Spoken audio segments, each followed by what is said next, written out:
कुठेही फिरायचं म्हटलं किंवा भटकंती करायची म्हटलं तर पहिलं नाव समोर येतं तर केसरीचं. कारण केसरी या नावामागे एक विश्वासाची टूर्स कंपनी असं जोडलेलं आहे. 40 वर्षांचा मोठा आणि यशस्वी प्रवास केसरीचा राहिलेला आहे आणि त्यामुळेच महाराष्ट्रच नाही तर देशभरामध्ये केसरी टूर्सचं नाव जे आहे ते प्रचलित झाले. त्यामुळे केसरीबाबत अधिक माहिती जाणून घेण्यासाठी आपल्यासोबत आहेत केसरीच्या संचालिका झेलम पाटील चौबळ मॅडम. मॅम, खूप खूप स्वागत आहे तुमचं. नमस्कार. मॅम, केसरीचा 40 वर्षांचा यशस्वी आणि मोठा प्रवास राहिलेला आहे आणि 10 लाखांपेक्षा अधिकचा परिवार जो आहे तो केसरीसोबत जोडला गेलाय. कसं बघता याकडे? हा प्रवास एका प्रवासाचा असं आम्ही नेहमी म्हणतो, कारण भाऊंनी वयाच्या 50व्या वर्षी ह्या केसरीची मुहूर्तमेढ बांधली. पण हा एका प्रवासाचा प्रवास, अनेक प्रवासांचा, अख्खं जग ढुंडाळलेला असा हा प्रवास आहे. अनेक माणसं जोडली गेलेली आहेत, अनेक पिढ्या जोडलेल्या गेलेल्या आहेत प्रवासात. एक प्रवासाचं समाधान आहे. भाऊंनी एक रोपटं लावलं. त्याचा वटवृक्ष होताना आमच्या खांद्यावर हे असं आहे की हा प्रवास तशाच तऱ्हेने पुढे घेऊन जायचा आहे. आणि आज तिसरी पिढी ह्या प्रवासाला साथ देते आहे.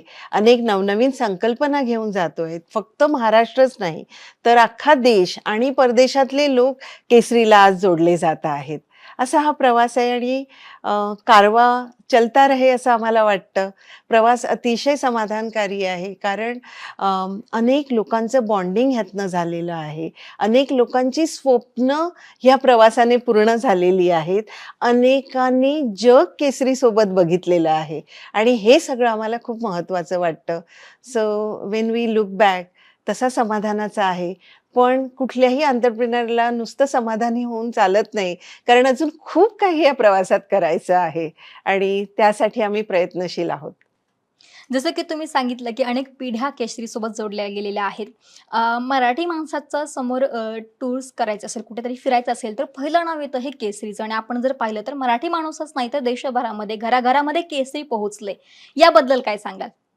आनंद आहे, कारण अ, असं brand doesn't hmm. Happen in a day, right? Rome is not obvious. Built in a day. तर 40 वर्षांचे अखंड परिश्रम आहेत. अ, लोकांसाठी, लोकांना व्हॅल्यू फॉर मनी देण्यासाठी बेसिकली केसरीची स्थापना झाली. आणि भाऊंचं असं होतं की भारतीयांना जग दाखवायचं आणि जगभरातल्या लोकांना भारत भारत. दाखवायचं. आज आमची संपत्ती काय असं आम्हाला वाटलं, तर हे लोकांची झालेली नाती, हे लोकच केसरीचे ब्रँड अँबॅसेडर झाले आहेत. जगभरात त्यांनी आम्हाला मोठं केलं आहे. ते बघताना बरं वाटतं की आपण कुठल्यातरी राईट पाथवर आहोत. आपल्याला जे लोकांना द्यायचंय, लोकांना जग दाखवायचंय, जगातल्या लोकांना भारत दाखवायचं आहे, ते स्वप्न जे आम्ही बघितलंय ते आता पुरं होतंय. त्याचं समाधान आहे. अशी कोणती तत्व आहे जे केसरी कधीही कॉम्प्रोमाईज करत नाही आणि करणारही नाही? म्हणजे केसरीचा पाया त्या तत्वांवरच आहे असं मी म्हणेन. Quality we will never compromise. हं. शेवटी कसं असतं ना, आपल्या अवतीभोवतीची माणसं ह्यांना आपण कसं ट्रीट करतो, कसं वागवतो, हीच तुमची खरी लेगसी असतं. आणि मला वाटतं केसरीमध्ये ती लेगसी तयार झाली आहे. आमच्या एम्प्लॉईसोबत, आमच्या सप्लायर्ससोबत आणि आमच्या टूरचे जे पर्यटक आहेत त्यांच्यासोबत. आणि म्हणूनच खूप साऱ्या टूर्स, 60-60 टूर्स केलेले टुरिस्ट आज आपल्यासोबत आहेत. हे कशामुळे आहे, तर ही लेगसी आम्ही त्यांना देऊ शकलो. So we will never compromise on quality of the tour. पर्यटक देवो भव, हे आमच्या मनामनात, एम्प्लॉईजच्या मनात कोरलेलं आहे. पर्यटकाला देव मानतो, तिथे आमचं कॉम्प्रोमाइज नाहीये. पर्यटक ऑलवेज राईट असं घेऊन चालतो, तिथे कॉम्प्रोमाइज होणार नाही. अशा अनेक गोष्टी आहेत की जिथे we will never compromise when it comes to पर्यटक, त्यांची सुरक्षितता, त्यांची सेफ्टी. कारण जगभरात आपण कुठेही फिरत असलो ना, तरीही ते फिरताना काय कुठे त्यांच्यावर प्रसंग येईल ते माहिती नाहीये. आवर खरंच. World has become very volatile. तर त्यावेळी पर्यटकांची safety, there is no compromise. हे केसरी जगली आहे. म्हणजे हा प्रवास नुसता बोलण्याचा नाही आहे, हा करण्याचा आणि जगण्याचा प्रवास आहे आणि आम्ही ते जगतोय डेली बेसिस. ते महत्वाचं वाटतं मला. असं म्हणतात की मराठी माणूस हा बिझनेस कधी करू शकत नाही किंवा एखादा व्यवसाय कधी उभा करू शकत नाही. परंतु केसरीसारखं एक मराठी आणि मोठं ब्रँड जे आहे ते उभारलं गेलं. त्याच्यामुळे अर्थात एवढ्या वर्षांचा प्रवास आहे. तर कशा पद्धतीनं मॅनेजमेंट जे आहे ते केलं गेलं? ज्या काळात भाऊंनी ही संस्था निर्माण केली, तेव्हा हं. भाऊंचं वय होतं म्हणजे केसरी भाऊ, माझे वडील. भाऊंचं वय होतं 50. त्या काळात म्हणजे 40 वर्षापूर्वी 50 वर्षाचा माणूस एखादा तो पण मराठी माणूस बिझनेसमध्ये येतो. हा तसा पायंडा नव्हता. पण भाऊंनी ते करून दाखवलं. प्रचंड कष्टाने त्यांनी ही कंपनी उभी केली. त्यामुळे जेव्हा आज आम्ही 50शीला आलोय, तर आम्ही कसे थकू शकतो? कारण आमच्या पाठी एवढी मोठी लेगसी आहे, की भाऊंनी जर 50व्या वर्षी सुरू केलं, तर आम्हाला इथे उडायचं आहे. आमची स्वप्न मोठी आहेत आणि आम्हाला केसरीला ती स्वप्न जागवायची आहेत आणि खूप मोठे ह्याच्यातनं निर्माण करता येण्यासारखं आहे आणि ते आम्हाला निर्माण करायचं आहे. मॅनेजमेंटचं म्हणशील तर जसा राजा तशी प्रजा हो. असं आम्ही मानतो. त्यामुळे जर काही चुका झाल्या असतील तर त्या आमच्यामुळे कदाचित हे आम्ही मानतो आणि मग ते इम्प्रूव्हमेंट करायचा प्रयत्न करतो. अ, प्रत्येकाला आपण ट्रीट कसं करतो हे महत्त्वाचं आहे. त्यामुळे अ, जे 4 पिलर्स आहेत आपल्या कंपनीचे म्हणजे पर्यटक, आमचे टूर लीडर्स, आमचे एम्प्लॉईज आणि आमचे सप्लायर्स. तर हे अनेक वर्ष म्हणजे 40 वर्ष म्हणा ना, आमच्याशी जोडलेले आहेत. आमच्याबरोबर ही मंडळी मोठी झालेली आहेत आणि त्याचा आम्हाला अभिमान वाटतो. मॅनेजमेंट म्हणजे शेवटी काय आहे, जे आमचं काहीच नाहीये ह्या व्यवसायात, त्याची एक सुंदर मोठ बांधणं आणि मला वाटतं ती मोठ बांधणं आम्हाला जमलंय, असं म्हणेन. अर्थात आता केसरीचा एवढा मोठा हा प्रवास आहे. अनेक पिढ्या जोडलेल्या गेल्या आहे. एक विश्वास म्हटलं, कुठेही फिरायचं म्हटलं तर केसरी अर्थात येतं. तर एवढ्या मोठ्या प्रवासामध्ये काही अनुभव असतील अ, चांगले वाईट दोन्ही सुद्धा. तर कशा पद्धतीचे अनुभव आले? अ, तू विश्वास म्हणाली, हं. त्याच्यावरनं मला आठवलं, की कुठल्याही व्यवसायाचा विश्वास हा पाया असला पाहिजे. आणि पॅन्डेमिकमध्ये असं झालं, की 25,000 लोकांची सोय होती. पण लोकांचा विश्वास, लोकांनी म्हटलं, "केसरीकडे आहेत ना पैसे, हं. म्हणजे आपले पैसे वाया नाही जाणार." आणि त्याच्यामुळे आम्ही हे पॅन्डेमिकचं संकट पार करू शकलो. तर हा लोकांचा विश्वास मला सगळ्यात महत्त्वाचा वाटतो. अ, अनेक प्रसंग असे आले, की नाही जगभरात काही ना काही हादसा होतोय आणि साधारणपणे आम्ही तिकडे असतो. का माहीत नाही. पण देवाच्या कृपेने त्या सगळ्या प्रवासातून आमचे प्रवासी, आमचे टूर लीडर्स हे सुखरूप परत येतात. ह्याचा एक आनंद आहे. कुठेतरी नेहमी आम्हाला देवाला धन्यवाद द्यावेसे वाटतात. कारण 9/11च्या वेळी आपली टूर यूएसला होती. आणि पहिल्या एअर इंडियाच्या येणाऱ्या फ्लाइटने आम्ही त्या सगळ्यांना सुंदर रीतीने टूर कंप्लीट करून परत आणू शकलो. सुनामीच्या वेळी आपण जपानमध्ये होतो. सुनामीच्या वेळीच आमचे रॉक मेमोरियलमध्ये लोक अडकलेले होते. पण एक प्रसंग मला सांगावासा वाटेल कारण त्याचा आमच्या मनावर, आमच्यावर खूप परिणाम झाला. तो म्हणजे चारधामला जेव्हा ढगफुटी झाली होती, त्यावेळी सगळे लोक आमचे बऱ्याच बसेस अडकल्या होत्या. पण ज्या खाली होत्या त्या परत येऊ शकल्या. कारण तशा सूचना वरच्या टूर लीडरनी दिल्या. म्हणजे ते महत्वाचं, की आम्हाला आधीच वेळेच्या आधी सूचना मिळाली. पण जे वरती अडकले होते लोक, ते केवळ आणि केवळ आमच्या टूर लीडरमुळे वाचले. त्याच्या लक्षात आलं, की काहीतरी तिकडे वरती मोठा आवाज झालाय. तर आपण लोकांना सुरक्षित जागी नेलं पाहिजे. त्यांनी टेकडीवर पटकन लोकांना तिकडून हलवलं, टेकडीवर नेलं आणि ज्यावेळी ते टेकडीवर पोहोचले सगळे सुरक्षित, तर खालून सगळं वाहून गेलं. म्हणजे मृत्यूच्या अगदी जवळ ही मंडळी होती. आमच्या टूर लीडरमुळे ते सगळे लोक वाचले गेले. एअरपोर्टवर परत आल्यानंतर लोकांनी अक्षरशः त्यांचे पाया पडले लोक टूर लीडर्सच्या. तर असे जे प्रसंग आहेत, पण त्यावेळी त्यांना वाचवणारा आमचा टूर लीडर त्यांच्यासाठी काम करताना वाचू शकला नाही. त्याचं अतिशय वाईट वाटतं. पण we could take care of Kesarians आणि केसरीची management we could take care of their family.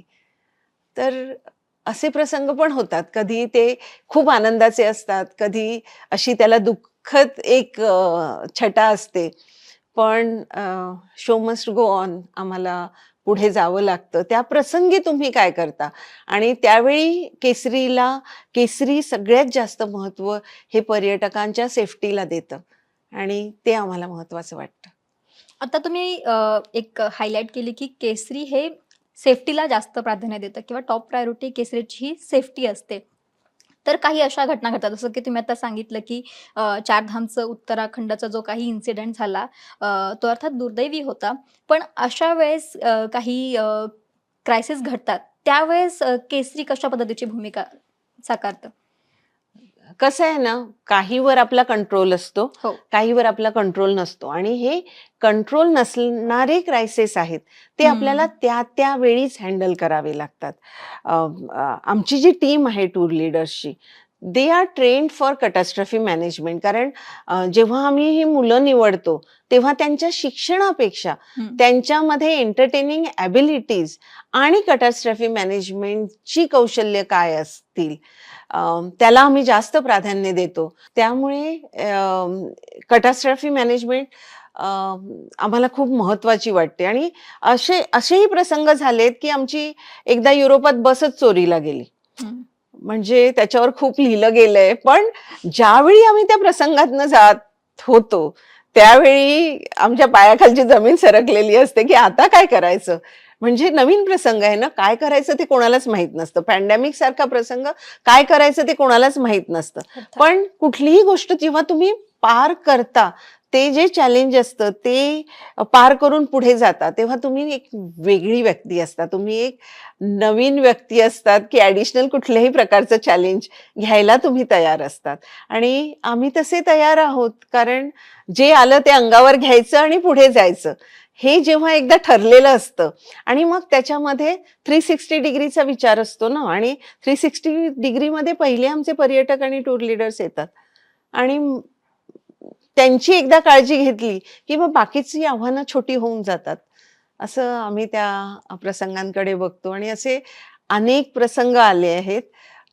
पण प्रत्येक वेळी देवाच्या कृपेने आम्ही त्या प्रसंगातनं सुखरूप बाहेर आलोय आणि ते प्रसंगच तुम्हाला शिकवत असतात. म्हणजे आमच्या पाठी या प्रसंगांची शिदोरी हे म्हणेन, हेच आमची पुंजी आहे. येणाऱ्या प्रसंगांना व्यवस्थित तोंड देण्यासाठी ते आम्हाला स्ट्रॉंग बनवतात. आणि सगळी केसरीची टीम त्यावेळी तेच बघत असतं. म्हणजे हे फक्त मी किंवा मॅनेजमेंट नाही करत आहे, तर आमची एंटायर जी केसरीची टीम आहे, त्यांना नक्की माहिती आहे की काय करायचं. म्हणजे काही कॅटास्ट्रॉफीज तर माझ्यापर्यंत पोहोचत सुद्धा नाहीत. कारण they know exactly what to do, how to take care of. कारण गोल निश्चित आहे, की पहिल्यांदा पर्यटक, पहिल्यांदा तो टूर लीडर, त्यांची काळजी घेतल्यानंतर बाकीचं सगळं पुढचं बाय प्रॉडक्ट असतं. मग तेव्हा पैसे म्हणा किंवा इतर गोष्टी त्यावेळी नाही बघितल्या जात.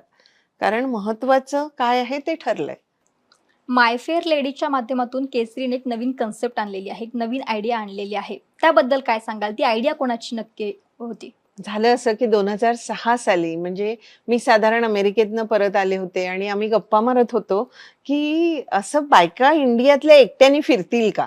जशा अमेरिकेत वगैरे एकट्या बायका फिरतात. तर आम्हाला साधारण वाटलं बहुतेक नाही, की भारतीय बाई ही नवऱ्याशिवाय किंवा तिच्या मुलांशिवाय जाणं अशक्य. पण आपण प्रयत्न तर करूया. आणि अशी ती संकल्पना पुढे आली आणि एक आर्टिकल काय दिलं, आम्हाला इतका छान रिस्पॉन्स आला. आणि ह्या माय फेअर लेडीची गंमत अशी आहे, की 2006 साली माय फेअर लेडी हा नवीन कन्सेप्ट, मला असं वाटतं जगभरातला पहिल्यांदाच असा कोणी प्रयोग केला असेल, की फक्त महिलांची टूर, महिलांनी महिलांसाठी केलेली टूर आणि त्याच्यासोबत सोबत आदेश बांदेकर असा ब्रँड अँबॅसिडर घेऊन गेलो. आणि इतकी धमाल आम्ही करतो ह्या टूरवर, की महिलांनी जग बघितलं. म्हणजे आम्हाला तेव्हा कल्पना सुद्धा नव्हती. फक्त एक महिलांची टूर एवढंच डोक्यात होतं. पण नंतर लक्षात आलं, की अरे, महिलांनी तर जग बघितलं ह्या टूर सोबत. So My Fair Lady is very close to our heart. की तिला तिचं मोकळं आकाश देण्यासाठी सुरू झालेली ही सहल आम्हाला अनेक कंगोरे देऊन गेले. तिचा कॉन्फिडन्स वाढला. तिने एकट्याने प्रवास करण्याची क्षमता बाळगली. सगळं जग बघितलं आणि अनेक कंगोरे ह्या टूरमुळे आमच्या लक्षात आले. बहिणी-बहिणींचं, सासू-सुनेचं असं बॉन्डिंग आम्ही करू शकलो आणि फक्त माय फेअर लेडी तिची नाही तर माय फेअर लेडी विथ किड्स, नंतर सासू-सुनेची माय फेअर लेडी केली. बाई पण भारी देवा. त्याच्यासोबत आम्ही माय फेअर लेडीला घेऊन मंगळागौर केली थायलंडमध्ये. सो असे अनेक आनंदाचे क्षण आम्ही तिला देऊ शकलो ह्याचा प्रचंड आनंद आहे. पण माय फेअर लेडी सोबतच आपण सेकंड इनिंग, त्याच्यानंतर कॉर्पोरेट टूर्स, छोटा break tours, NASA tours, agro tours, individual tours म्हणजे ज्या मंडळींना इंडिव्हिज्युअल जायचं आहे त्यांच्यासाठीच्या टूर्स, माईस म्हणून कॉर्पोरेट टूर्स, ह्या सगळे नवनवीन कन्सेप्ट राबवून अनेक प्रकारच्या लोकांना वेगळ्या तऱ्हेने आनंद देण्याचा, म्हणजे इमॅजिन करा की सेकंड इनिंगवरचे टूरला जाऊन आलेले लोक दुसऱ्या दिवशी ऑफिसमध्ये तयार असतात पुढची सेकंड इनिंग टूर कुठली. म्हणजे मुन्नाभाईच्या मूव्हीवरनं आम्ही त्या सेकंड इनिंगची संकल्पना राबवली आणि अजूनही तो कारवा सुरू आहे. ह्याचा आनंद आहे. आता तुम्ही जसं की सांगितलं माय फेअर लेडी असेल किंवा कॉर्पोरेट टूर तुम्ही जशा कन्सेप्ट आणल्या, तसं भविष्यामध्ये अजून कोणत्या ज्या आहे कन्सेप्ट केसरी घेऊन येते? अ, खूप सारं करायचंय. आता सोलो टूर्सची फॅशन आहे, तर आम्ही सोलो टूर्स आणतोय. त्याच्यानंतर एक्सपिरियन्शियल टूर्सचा जमाना आहे, की लोकांना आता एक्सपिरियन्सेस हवे आहेत. तर ते एक्सपिरियन्सेस देण्यासाठी आम्ही सज्ज आहोत. ॲडव्हेंचरस टूर्स करण्यासाठी सज्ज आहोत आणि माझं असं स्वप्न आहे, की कुठलातरी वर्ल्ड रेकॉर्ड करायला पाहिजे आपल्याला. तर ते एक स्वप्न पुढे घेऊन जाणार आहोत. पण दरवर्षी आम्ही जे जग बघितलंय, सप्तखंडात जरी आम्ही गेलो असलो, 7ही खंडात आमच्या टूर्स आहेत. पण तरी अजून वाटतं, की नाही हा जन्म पुरेसा नाहीये जणू काही आणि अजून लोकांना खूप दाखवायचंय, खूप नवीन प्रॉडक्ट्स आणायची आहेत आणि जसं जगाला भारत ओपन होतोय, आय विल टेल यू मला फ्युचर खूप ब्राईट दिसतंय, की मोठ्या संख्येने परदेशातनं लोक भारतात नक्कीच येतील येणाऱ्या काळामध्ये. अर्थात आपण म्हणतो की केसरी मागे विश्वास काय? तो याच कारणामुळे आहे. आपल्यासोबत झेलम पाटील चव्हाण मॅडम राहणार आहेत. आपण पुढच्या एपिसोडमध्ये अजून त्याबाबत जाणून घेणार आहोत.